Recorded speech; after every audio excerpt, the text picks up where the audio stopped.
Salam Bapak Ibu Saudara yang terkasih dalam Tuhan. Pada kesempatan ini kita akan menyaksikan video yang lagi viral, di mana terjadi kecocokan, yaitu di mana di Solo dibuka kuliner besar-besaran di salah satu mall ya, dan di situ dijual beberapa daging seperti daging babi dan juga daging-daging lainnya. Dan juga hal itu membuat saudara-saudara kita Muslim tidak terima dan mereka marah, dan akhirnya Mas Gibran turun lapangan mengatasi hal itu.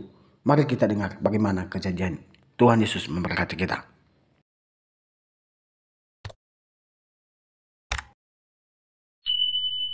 Sekitarnya, khususnya umat Islam, kami ingatkan tentang adanya festival acara kuliner haram atau non halal ya, yang diadakan di salah sebuah mall di Solo. Tentu ini sangat berbahaya buat masyarakat, khususnya masyarakat Muslim.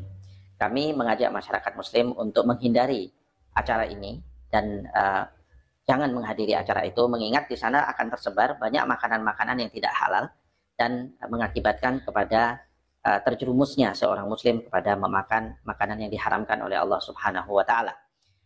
Kita akan kesulitan ketika kita datang ke sana membawa anak-anak kita untuk kemudian meminta makanan-makanan yang terlihat lezat, tetapi ternyata makanan itu haram. Tentu ini sangat tidak baik buat kondisi anak-anak kita dan keluarga kita di hadapan Allah Subhanahu wa Ta'ala. Rasulullah Shallallahu Alaihi Wasallam bersabda, la yadkhulul jannata lahmun nabata min haram. Tidak akan masuk surga daging yang tumbuh dari makanan yang haram. Artinya memakan makanan haram walaupun di dunia terlihat lezat, tetapi hal tersebut akan sangat berbahaya dan fatal akibatnya di akhirat kelak.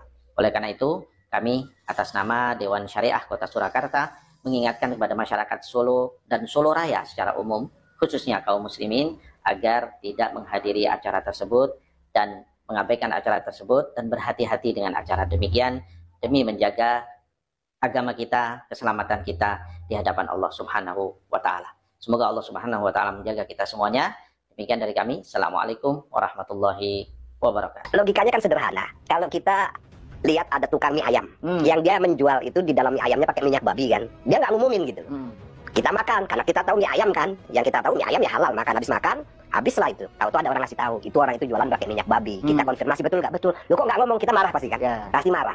Tapi kalau dia mengumumkan bahwa mie ayam ini pakai minyak babi, itu berarti menghormati kita yang muslim, sehingga kita ya tidak perlu makan itu karena memang haram minyak babi kan. Sederhana kok. Nah, kalau ada orang bikin acara atau jualan, memang babi katakan diharamkan oleh Islam, muslim nggak boleh makan, dia menuliskannya, itu berarti menghormati orang Islam lah. Yang orang Islam ya jangan ke situ gitu loh. Jangan beli, jangan makan.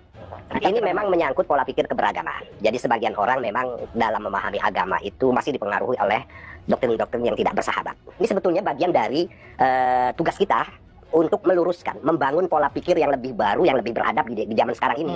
Bahwa umat beragama itu bersaudara, bersahabat. Bahwa perbedaan doktrin keagamaan di masing-masing agama itu sudah sesuatu yang niscaya, yang harus dihormati. Pakai bahasa Al-Qur'annya jelas, ya kan? Lakum dinukum waliyadin. Untuk kalian agama kalian, untuk agamaku gitu. Dan kita hidup di negara Indonesia, bukan negara agama. Setiap orang bebas mengekspresikan keberagamaannya gitu loh. Apalagi kan peristiwa festival kuliner non halal. Udah ditulis kuliner pecinan non halal. Ya udah, yang muslim jangan ke situ gitu. Kok repot amat.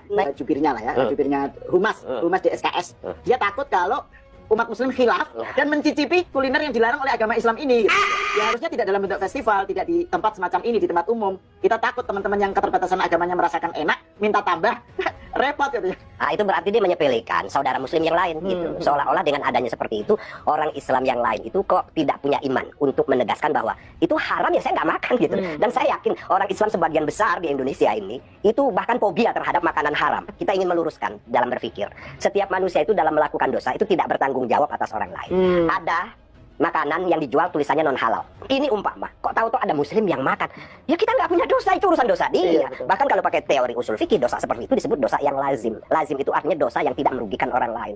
Itu urusan pribadi gitu loh. Urusan pribadi gitu loh. Ya kita boleh mengingatkan, boleh. Tapi kalau ada orang melakukan itu, ini seandainya tidak tanggung jawab kita. Kita tidak akan dimintai tanggung jawab gitu loh. Tapi kan saya yakin kalau sudah ditulis non halal, orang muslim tidak akan makan. Ya. Itu kan semacam pengumuman, kaum muslim kamu jangan makan ini karena ini makanan non halal gitu. Sama kalau kita diundang sama sahabat-sahabat non muslim itu kan sering dikasih tahu, Pak jangan makan yang sebelah sana ya, Itu Bapak makan yang sebelah sini, ini umpamanya B2 dan lain sebagainya. Itu kan namanya mereka menghormati Ya. kita.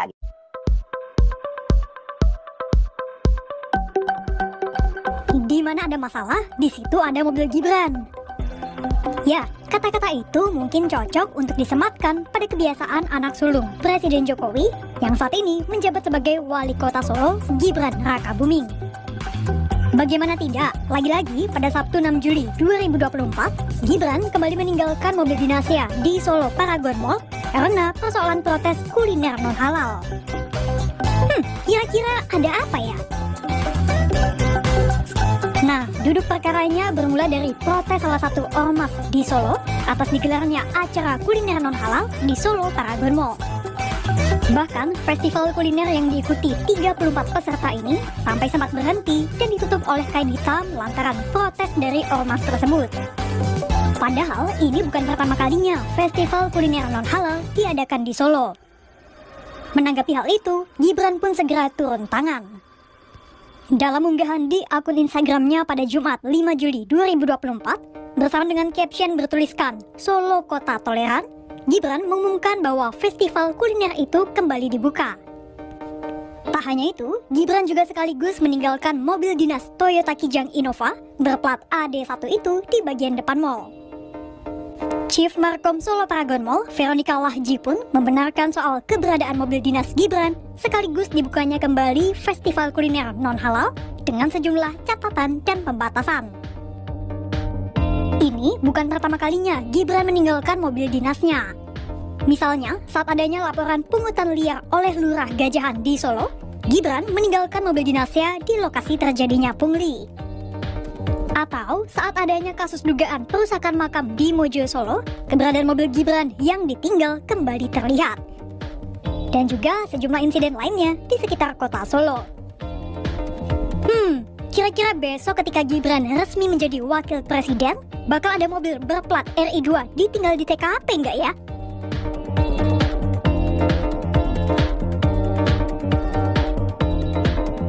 Jujur sempat kepikiran sih, festival kuliner non halal ini sempat tutup di hari pertama. Tapi akhirnya semua dapat terselesaikan dengan baik dan kembali dibuka di hari kedua. Festival seperti ini sebenarnya bukan yang pertama kali loh di Solo. Dulu fan-fan aja kok. Tapi ya udahlah ya, yang penting semua udah terselesaikan dengan baik dan para pecinta kuliner babi bisa kembali mencicipi kuliner-kuliner babi dari berbagai daerah di Indonesia. Mulai dari sate babi, nasi campur babi, bakmi babi, pokoknya semua komplit deh ada di sini. Anyway, festival kuliner non halal ini diadakan dari tanggal 3 sampai tanggal 7 Juli di Solo Paragon Mall ya. Biarpun rame banget, nggak usah khawatir nggak dapat tempat duduk karena kursi dan mejanya tuh banyak banget. Kalian bisa tuh cobain satu-satu dari beberapa tenan yang berbeda. Dan karena tenannya tuh banyak ya, 30 lebih, jadi mungkin satu hari aja nggak cukup. Ya harapanku semoga festival seperti ini kedepannya masih bisa terus diadakan di kota Soloku yang tercinta ini. Akhir kata yang boleh selamat mencoba dan salam toleransi. Luar biasa ya, kota Solo yang dipimpin oleh Mas Gibran sangat luar biasa toleransinya terhadap orang Kristen dan juga dengan agama-agama lainnya. Namun demikian, kenapa saudara-saudara kita Muslim melarang untuk menjual daging babi? Ya, dimana ya mereka, kita tahulah kenapa mereka sangat benci dengan agama Kristen dan mengapa mereka marah ketika mereka orang Kristen menjual daging babi, karena kan daging babi itu haram. Dan Mas Gibran sebagai pemimpin yang luar biasa, dia memiliki toleransi. Artinya kita jualan kan, namanya jualan ya boleh saja orang menjual apa saja di situ, apalagi di mall ya, boleh dah mau jual apa saja ya. Bukan dalam arti kalau sudah dijual daging babi di sana ya itu haram, enggak. Maksudnya kalau dijual daging babi ya silakan aja, orang mau lewat mau beli atau enggak ya terserah gitu kan, namanya orang jualan kan gitu. Dan luar biasanya hal itu sudah terselesaikan ya.